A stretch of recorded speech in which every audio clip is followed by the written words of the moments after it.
So I watched Moana 2 with my family yesterday, and I was really disturbed through the whole thing. My family was pretty oblivious to the story behind the story, but I caught on pretty much immediately. It was blatant to me. Um, so it was about this little island girl that realizes that her ancestors have all been lost and they all basically spoke the same language, and now they're separate all over the world and or the ocean. And this she goes on this quest to find this island that would restore humanity. And so she takes off, and she gets drawn into this giant clam in the middle of the ocean that just encapsulates her. This giant shell, right? It was a giant shell, is what it was. It was a clam, but she was encapsulated in a giant shell in the middle of the ocean. And while she was in that shell, she was in there with two other demigods.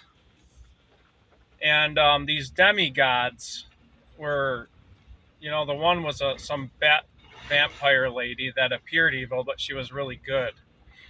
And her message to Moana was, you got to get lost to find your way.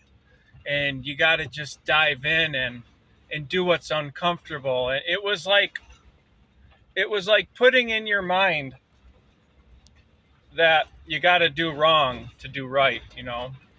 And these songs were very moving. Like, I felt myself, my flesh being moved. They were like, man, and they were empowering. It was weird. I felt it. Like, I actually felt these songs stirring inside of me. But I recognize that it's evil. I don't like feeling, empowered and above God. It bothers me.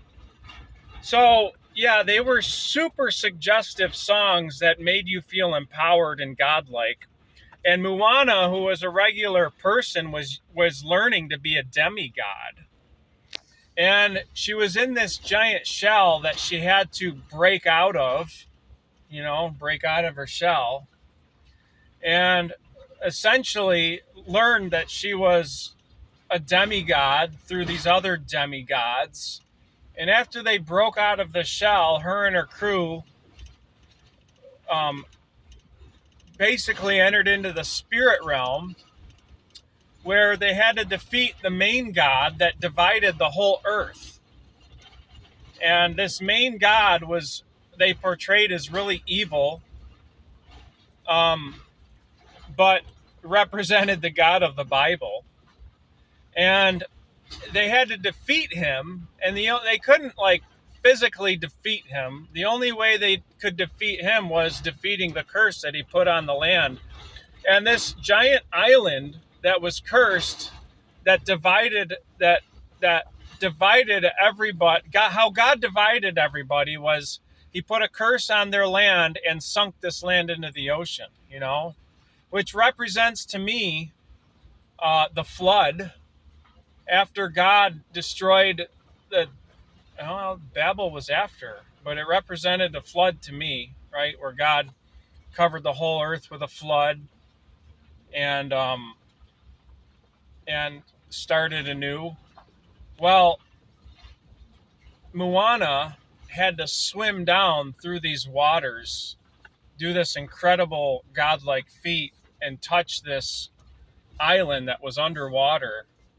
And that broke the curse and defeated God. And so after they broke the curse, her and this demigod, and she ultimately becomes a demigod and gets these magical tattoos, they resurrect this island that was cursed, that separated everybody when it was cursed. They resurrected this island, and all of a sudden there was like a mist, and the land was restored, and all these peoples of different nationalities came out of the mist and showed up on this island, and were essentially all spoke the same language, is what I got out of it. They were all connected. So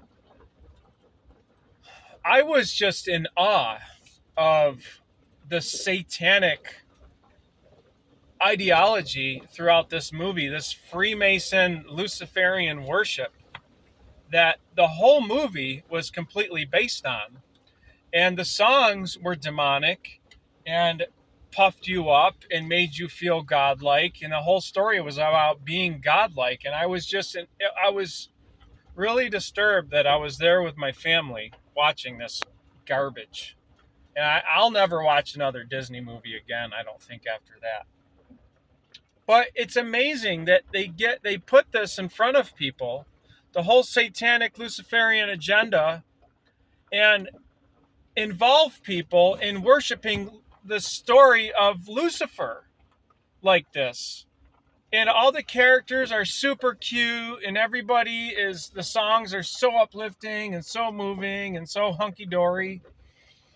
Meanwhile, they're basically telling you the story of Lucifer and the Antichrist uniting everybody under his banner of Luciferianism and restoring the cursed land and defeating God. It's just incredible. So that's that.